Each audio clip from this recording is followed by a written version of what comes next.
I know the destruction it does on my body. I know the mental place it puts me in, and I know how long it takes to come out of that. It has taken me 3 years to come out of that hole that I dug myself into to get that medal. I felt a bit like I had to toss my entire self into the black hole. It's funny because like of all my running accomplishments and whatnot, this year I was out at the Olympic trials for track. I went out there for a week. The physio that I was working with was out there treating a bunch of sprinters. So he was like, hey, come into town, I'll work on you. And it was a really cool experience to be there because I wasn't training at the time, was like zero running. I was so injured.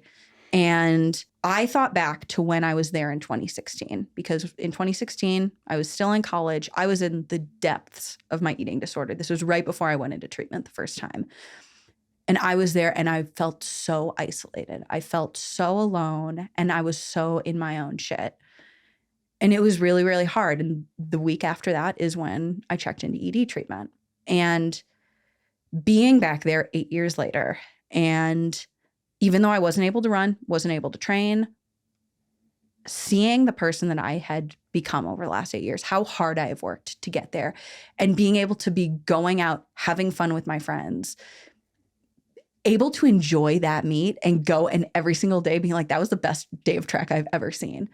Being able to be there and enjoy it was really like, I took a step back and be like, I am so proud of how hard I've worked. Like, there is nothing in my life that I will accomplish that will make me more proud of myself than the work I have put in over the last 8 years to get to that point of getting through this ED. And I don't know, I think it's that where it's like, it's cool to take a step back and step outside of the running accomplishments world and be like, I'm way more proud of this than I am of that medal. Do you remind yourself of that? Do you reflect on that?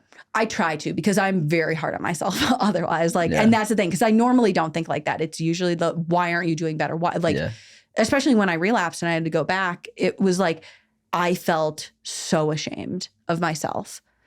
But I think it's being able to zoom out and be like, it is kind of that like upward zigzag line that the lows are higher than the highest highs I ever had. Yeah. I look back at the person that I was in college and I'm like, I've grown so much from that. How does that apply towards regular life? How do you take that upward spiral and say, Molly the human is better? I think that is regular life. I think that that's what this year I've had to come to terms more with the fact of like, okay, you don't get to be just an athlete. You have to be a normal person outside of this, because I had gotten to the point where I like Molly the runner was just Molly the person. And I feel like I've done a better job of being like, oh, like you are a person at the end of the day outside all of this.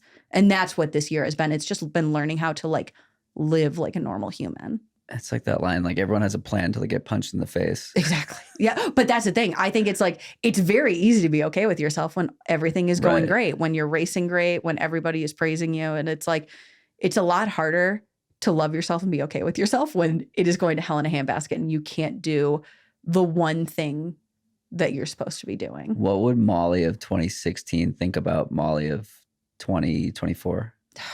I wonder about that, because it's like, I think I was so sick at that time that I don't know if I'd be able to even appreciate, or like, I didn't have the like capacity to understand what it feels like outside of this, because I just think of like, I do feel like such a different person, because that 21-year-old, how I've conducted myself over the last 10 years or whatnot is, I feel like born out of that, this idea that I didn't want to have sustainability in the sport. I knew I was ruining my body, and I knew that I was driving myself into the ground, and I didn't care. Why?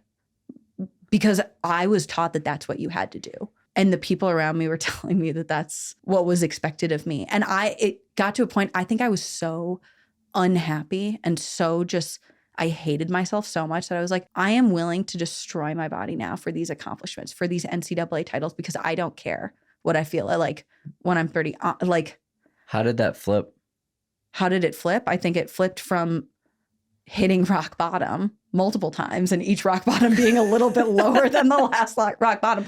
But I think it's that it's like, yeah, I think you just learn over time and you grow. And I found things that I like learned to love and care about more than running, and realizing that maybe this is it.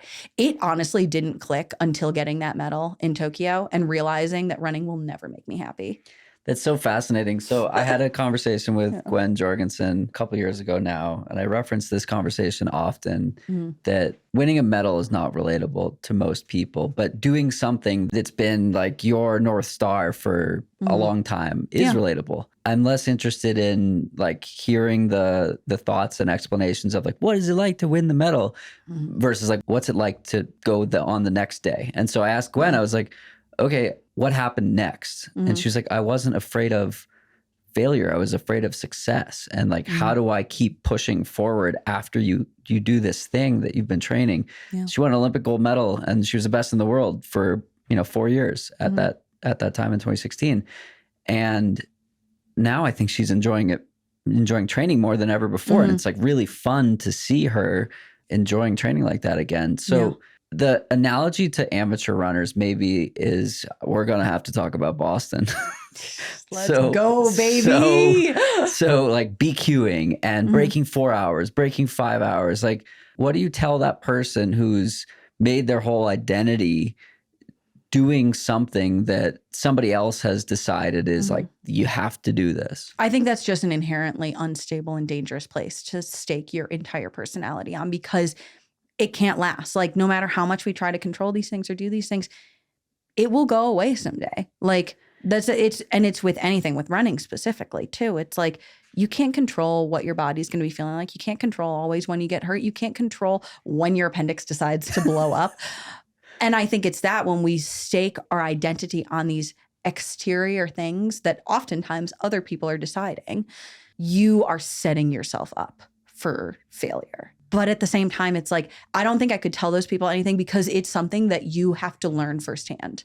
And you only can learn it from feeling that pain firsthand of what it feels like to lose your identity when you have staked it on something that is a house of cards. I want to give you kudos for saying yes to doing this podcast, because you knew that it wasn't going to be like a cakewalk. But that's the thing. But I feel like maybe this is it. I feel like these kinds of conversations are the ones that I prefer to have over just like, how great is it to win an Olympic medal? Because it's like, those conversations feel really shallow. Right. I think these are the things that, one, I would hope that people are hearing this and learning like, hey, these are normal things to be feeling. When you feel these things, when you feel those doubts, when you feel that like that crushing feeling of being out of control, being injured or whatnot, I think that is a very universal thing. And it's like, how many, like, very few people are going to know the joy of winning an Olympic medal or whatnot, but a lot of people are going to know what it feels like to be at the bottom and feeling like you're sitting at the bottom of the well and looking up and being like, I don't know how the hell I'm going to get out of this. And it is scary. And even Olympians feel like that. That's the thing. There have been so many times this year where I'm just like, I don't know how I get out of this. I legitimately don't know. But I think that's faith. You just got to trust. You're like, all I can do is keep doing what I can do and just hope.